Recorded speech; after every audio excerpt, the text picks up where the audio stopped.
Not sure that you're available so much. No, it's not that. It's, hey Trevor, how you doing? Hey Trent, how are you? Good, doing well. Good. So everything going good for you? Well, I think I just got a little bit of struggle with the work-life balance. I think that that can happen with a lot of us, but explain your situation. My situation is that I was hitting a really good stride.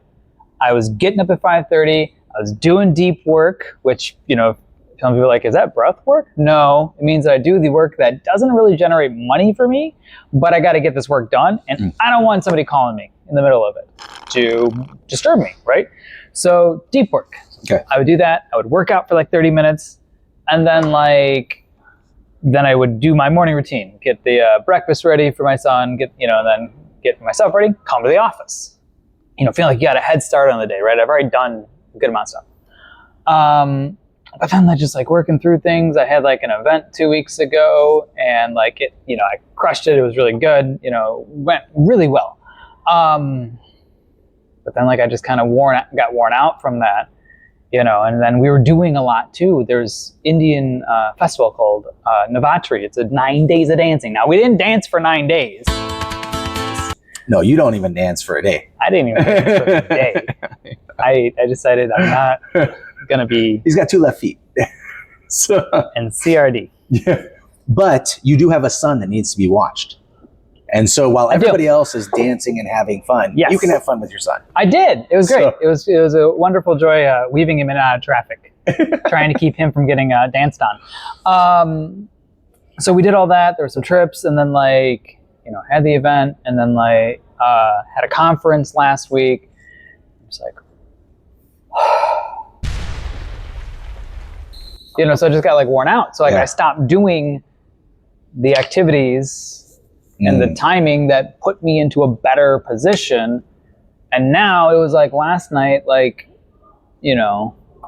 she's showing our son videos of the 2 of them, the 3 of us even, we've taken, not she's not showing YouTube videos, she's showing family videos, right? Until almost 11 o'clock at night. And I'm like, can you shut it down? I'm it's, I need to go to bed. I'm I can't get up at 5:30 if we're up till 11. Yeah. I'm I get there's some people out there are no, man, you're fine. You don't need sleep. It's fine. Yeah. No, everybody in my family knows it. I start getting grumpy around 7:38. 9 o'clock's really, my time for bed. Even last night, I did not go out to this event, this LPT event. We have this big LPT event this weekend. Yeah. And a bunch of people are already starting to come into town. And so my wife knows a lot more than I do. Yeah. And she likes to socialize a lot more. So a lot of her girlfriends from different cities all over are kind of in town now. Oh, okay. So they were at Topgolf last night. Sounds great. But I knew they were going to be there late. And I'm I ran into a wall with work and everything, church and work and everything. I'm just I can't tell you the last time I actually had a day off where we actually did anything, where it just wasn't something. So it was just one of those things yesterday. I was just even Jessica was she's maybe you don't want to go. And I was I don't know if this is a Jedi trick or what, but maybe I don't want to go. Maybe I don't want to go. Yeah. This is not the event you're looking for. Yeah.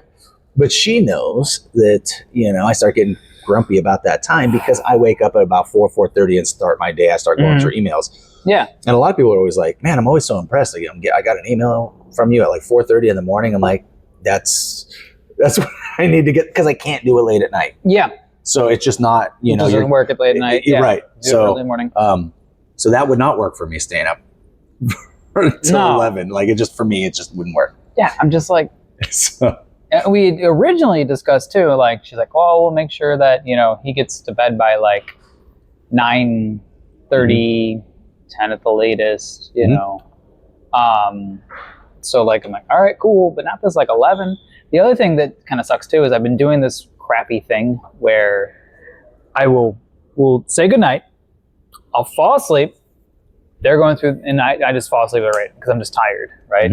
And then they will take time to fall asleep, maybe 20, 30 minutes. I don't know what it is. the moment they're out, I wake back up.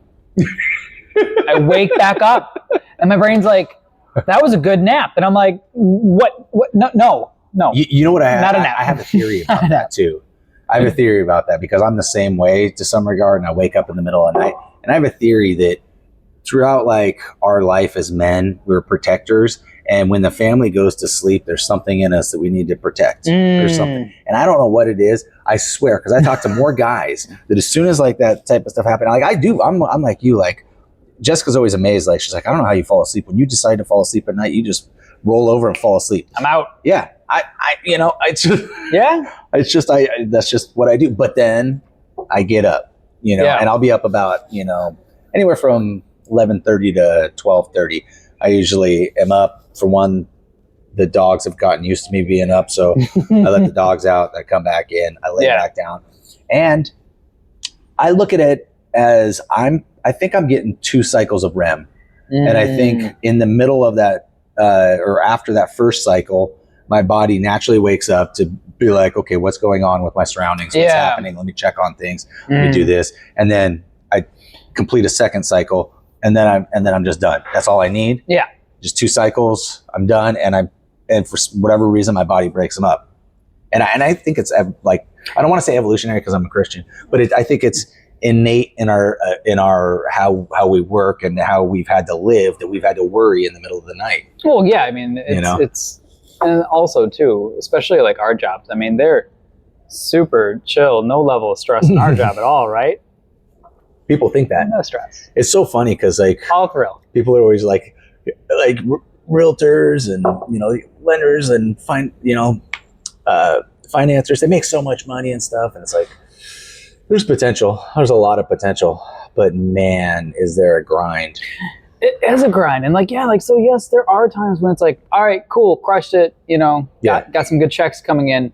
But then also too, like there is, there's work, there's like solving, the issue, there's providing the value, not just like, great, you sent me an application, like, and now I just, here's your loan, here's your money, right? It doesn't work that way. So like, there's a lot of that. And then two, these situations are stressful. Like, I think it kind of equated to a car and the way, I haven't looked at it, I'm sure accountants will correct us, but last time I looked at it, it was 60 cents per mile was the tax write-off on a car. Okay, I think about right. You're not necessarily counting that it's 1 mile of gas is 60 cents. You're including maintenance and, upkeep and, everything else on it. So then it's like, you look at this and you're like, that's where that 60 cents goes into. Like it's wear and tear that's what our jobs kind of go through. Like, yeah, we get paid well when we, do well. And it's like, but there's wear and tear, There is. Part of it. And I do feel like I see this in a lot of people where, in our field where you do have it, you're go. You finally have that great month or those great deals or whatever.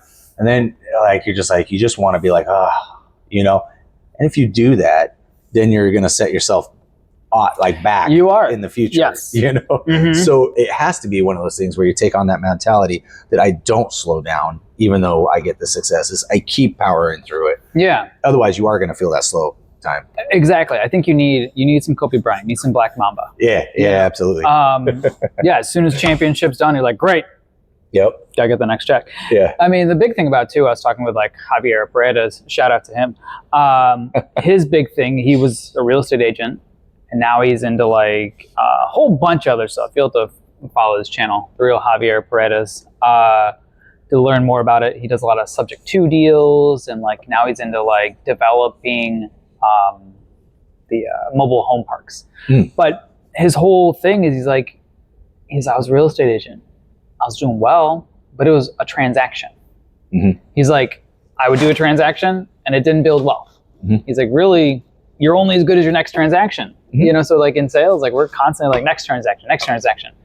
But at the same time too, it's like, you can't just look at it transactional because you've got to build the relationships along the way to make it work. But then you also feel like, all right, well, this relationship netted this transaction, kind of thing. So it is that cycle we kind of go through, I feel like. it is, I think you're spot on with that analogy and stuff. I think that goes with any business where most people live paycheck to paycheck or transaction to transaction. And if you don't figure out other avenues of wealth or income, you can look at doctors, like, cause like I could be a transactional realtor the rest of my life, and there's nothing wrong with that. Yeah. But it's going to be very difficult for me to get to the next level, unless I start incorporating some of those, things that I'm selling or even doing, so, and then, but I also look at doctors. I'm like, man, they're not going to be rich by being a doctor. Very few, they're well off. Sometimes, after they finally pay back a lot of their stuff, they do just fine. Yeah. When you pay back your stuff, but unless they're willing to invest in something, I believe in real estate. So obviously I think, like all the different avenues of real estate you can do, but just invest in general. Yes. You're not going to be able to like overcome that transactional type of job. You're not. I mean, that's the thing too. Like, I mean, yes, the whole thing about it though is one of my favorite books is Psychology of Money. So it kind of goes into that, like, you never really build wealth even though you make more, because a lot of people upgrade their lifestyle. A lot of people will take and say, well, I am making more. Now I can afford this house. I'm going to go from the 400s to the, $1 million value. Right? So you upgrade your lifestyle, but if you don't do anything to increase your cash flow, your paycheck still just goes about the same. Maybe you save more. Maybe you're building your 401k. So when you're 62 to 78, whatever the age is going to be, when we retire.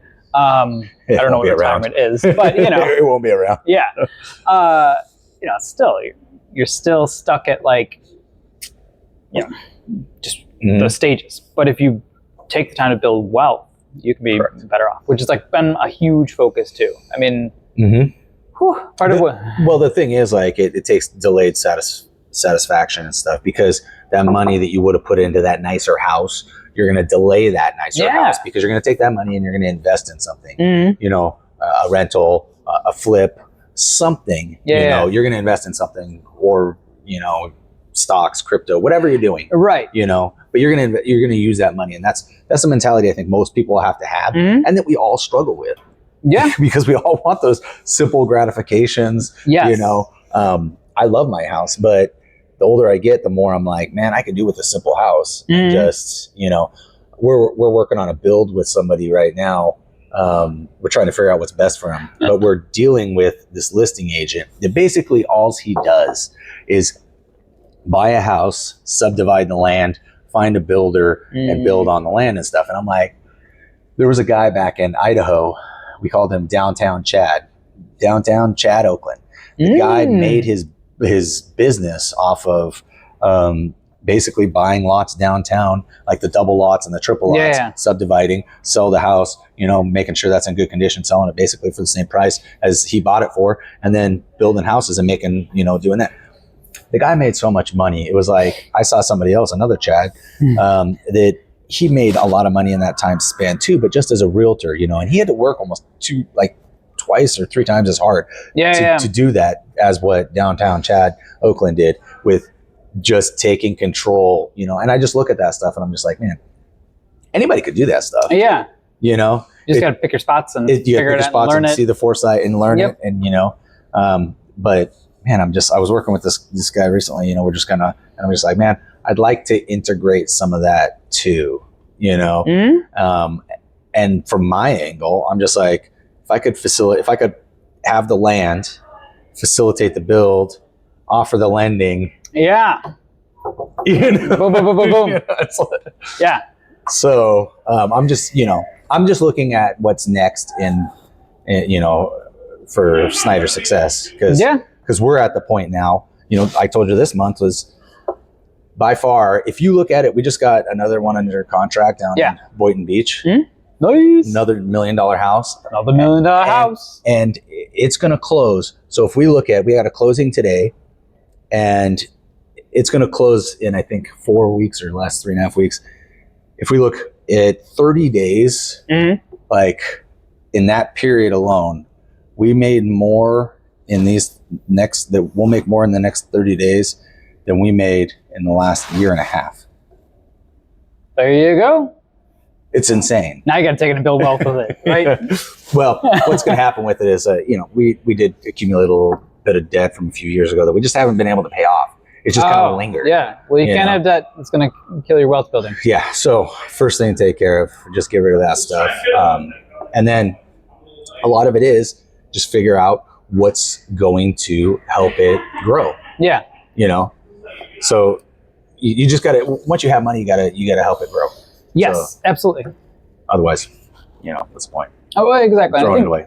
I think everything comes down to, everything's cash flow. When you kind of look at it, like it was funny, like little things, like my wife, last night we were talking about different stuff, and she was like, it's a good thing you're a man, because I have to, do my eyebrows, wax my arms, and third item.